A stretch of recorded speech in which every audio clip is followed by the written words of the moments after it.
Hey everyone, ready to sink your teeth into something different? We're about to take a deep dive into a diet that's pretty wild, to say the least, the carnivore diet. Yeah, it's definitely making some serious waves, that's for sure. Basically, we're talking about a world where plants are, well, not on the menu. Meat, that's the star of the show. And our guide for this journey is the carnivore diet, a comprehensive guide. It's really interesting how this diet takes like the whole high protein thing to a whole other level, you know. But to the extreme. Totally, yeah. So let's break it down. What does a typical carnivore diet actually look like? What are we allowed to eat? Okay, so picture this. Every meal is a meat lover's dream. Beef, poultry, all kinds of fish and seafood. You can't forget eggs, of course. Yeah, I gotta have those eggs. Oh, absolutely. And some variations even include dairy, depending on how strict you want to be. But get this. Wait, there are variations. Oh yeah, we'll get into that. Okay, sorry. No worries. But where was I? Oh, right. So the catch is everything else is off limits. Fruits? Nope. Veggies? Out of here. Right. Grains, legumes, even spices are no-go. Wow, okay, so no sneaking in a little garlic powder. Not if you're a purist. So that's gonna make things pretty challenging in the kitchen, right? I mean, can you really make a diverse and interesting menu with only meat?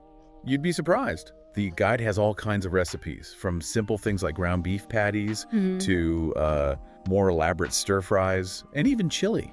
Really? I never would have guessed. Oh yeah, and then you've got things like bone broth, meatball soup. So like a meat-centric version of classic dishes. Exactly. They even have this carnivore diet food pyramid, which is basically just like a big old pile of meat at the bottom. Makes sense, I guess. Right.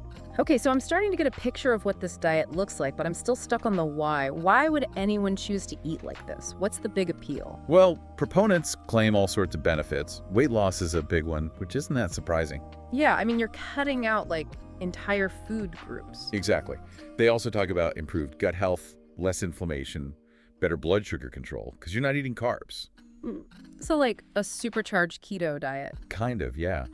And some even say it boosts energy levels. Though I have to wonder if some of that energy might just be the meat sweats, you know? Haha, yeah, it could be. But it's important to note that a lot of these claims need more research.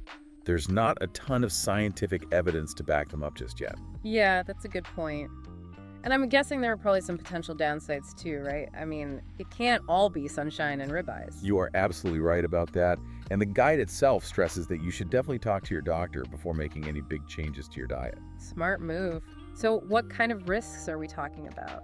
Well, for starters, nutrient deficiencies are a big concern.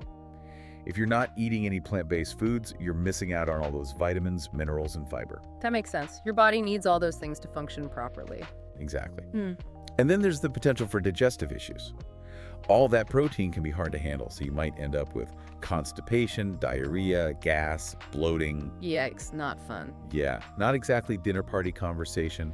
And it could also put a strain on your kidneys, especially if you already have any kidney issues. Oh, wow, so there's that too. And then there's the whole social aspect. I was just thinking about that, like how do you go out to eat? Right. Finding a carnivore-friendly restaurant is pretty much impossible. You're basically limited to steakhouses, and even then, you gotta be careful about side dishes. So there's the potential for like social isolation too. Definitely. And some people even struggle with electrolyte imbalances because they're not getting those from plant-based foods. It sounds like there's a lot to consider with this diet, both good and bad. Yeah, for sure. And that's why we're going to dig into all of it. So stay tuned, everyone. We're just getting started. It really is amazing how, like, this diet kind of flips everything we think we know about healthy eating on its head. Right. It definitely goes against like all the conventional wisdom. Totally. But before we get into the, the really big picture stuff, I want to circle back to something you mentioned earlier about nutrient deficiencies. That seems like a pretty major concern with this diet, especially when you're cutting out entire food groups. Oh yeah, for sure. It's a big one. You can't really overstate how important that is to think about. Fruits, vegetables, grains, legumes, they all have so many essential nutrients that you can't really get from meat alone. So like, what specifically are we missing out on, and why are those things so important? Well, for starters, there's vitamin C, which we touched on a bit before. Helps your immune system, helps your body absorb iron, and it's a powerful antioxidant. But you mostly find vitamin C in plants, not meat. So if you're not eating any plants, you're basically setting yourself up for a deficiency. Yeah, pretty much.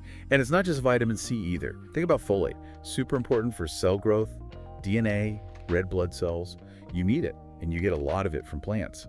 Yeah. Meat, not so much. Okay, so vitamin C, folate, what else? Well, there's potassium, magnesium. Those are minerals that help with muscle function, your nerves, blood sugar control, all kinds of things.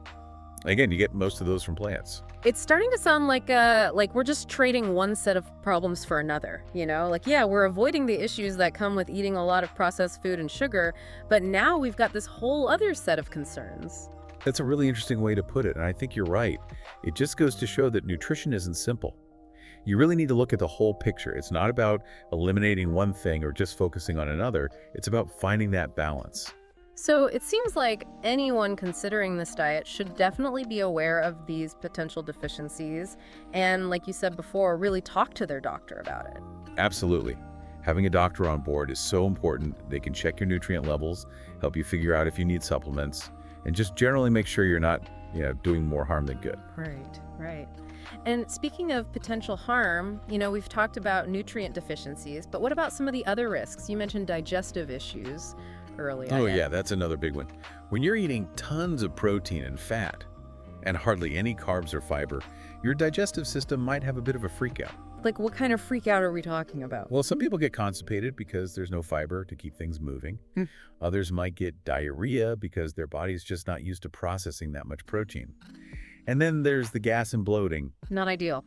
Not really, no. And all that protein can also be tough on your kidneys. So if you have any pre-existing kidney problems, this diet is probably not a good idea. So it's not just what you're putting in, but also how your body is handling it. Exactly. Okay, so we've talked about nutrient deficiencies, digestive issues, kidney problems. Anything else we need to be aware of? Well, we can't forget about the social side of things. Right. Eating only meat can make things pretty tricky when you're out in the world. Yeah, I was thinking about that. Like, just going out to a restaurant must be a nightmare. It's definitely challenging. You're pretty much stuck with steakhouses or finding places that have, plain grilled meats. So you're saying there's a potential for, social isolation. For sure. Shared meals are a big part of our social lives. And when you can't eat most of the food that's around, it can make things difficult. I get it. So it's not just a physical thing, it's a social thing, too. Exactly. And that's actually something that I find really interesting about this whole diet. What is it about the carnivore diet that draws people to it, even with all these challenges? Is it just about the supposed health benefits? That's a good question. I mean, it does seem like there's got to be something more to it than that. I think so too. For some people, it's about simplicity. In a world where we're constantly bombarded with information about what to eat and what not to eat, the idea of just sticking to one food group can be really appealing. So a kind of dietary minimalism. Yeah, exactly. It's about stripping everything away and going back to basics. Interesting. It's almost like a rebellion against all the choices and information overload we have nowadays. Right.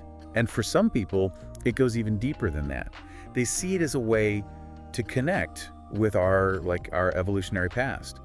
Going back to the way our hunter-gatherer ancestors ate. Oh, so there's a philosophical aspect to it too. Totally. But then you have to wonder, how realistic is that? I mean, our lives are so different now compared to, the Paleolithic era. Yeah, that's true. Our food sources are different, our environments are different, everything's different. Exactly. So it's how much can we really learn from the past and apply it to our modern lives? It's a big question. It seems like it's all about finding that balance, right? Between honoring our past and living in the present. Yeah, I think that's a great way to put it. Finding that balance is key. Okay, so we've talked about the motivations behind the diet, but now I'm thinking about the bigger picture. What are the implications of a diet that's all about meat? What about animal welfare? What about the environment? You're bringing up some really important points. Those are definitely things we need to talk about. I mean, the ethical and environmental aspects of the carnivore diet are huge. Can you say more about that? What specifically are the concerns? Well, for starters, the demand for meat is what drives factory farming.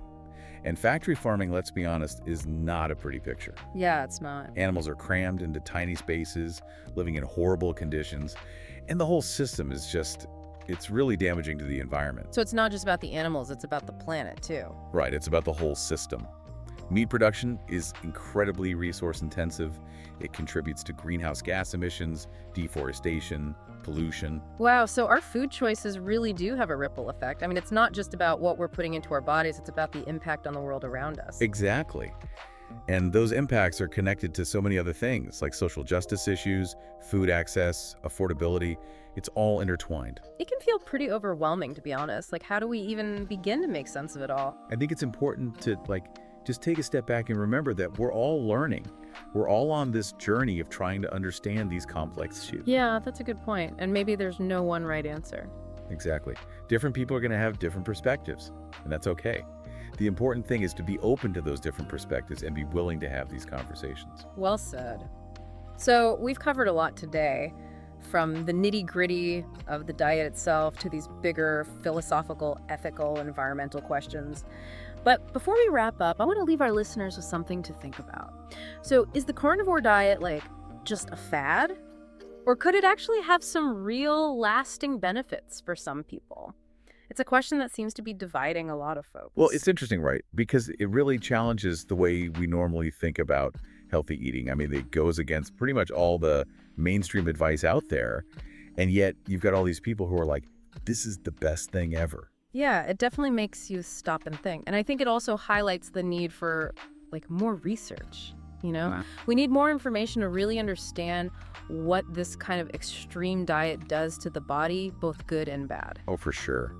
And I think the big takeaway here, whether you're thinking about trying the carnivore diet or not, Yeah. is to just be really mindful and informed about your choices. Do your research, talk to your doctor, and most importantly, pay attention to what your body's telling you. Yeah, listen to your body. That's such good advice. So simple, but so true. So for our listeners who are maybe intrigued by the carnivore diet, or maybe even a little freaked out by it, what's the one thing you want them to remember? I think it's that there's no one-size-fits-all approach to nutrition. What works for one person might be a disaster for someone else. We're all unique. That's so important. Different bodies, different needs, different goals. Exactly. So tune in to what your own body needs and work with a healthcare professional who can help you figure out what's right for you. Well, that about wraps up our deep dive into the carnivore diet. We encourage everyone to keep learning and keep those critical thinking skills sharp. And remember, you're not a T-Rex. Or are you? Maybe there's a little bit of T-Rex in all of us. But seriously, folks, take care of yourselves and make informed choices about your health. And hey, maybe one day we'll know more about the carnivore diet and its place in the world of human nutrition. Until then, we'll be here, keeping our ears open for the latest research and our minds open to new possibilities. Thanks for joining us.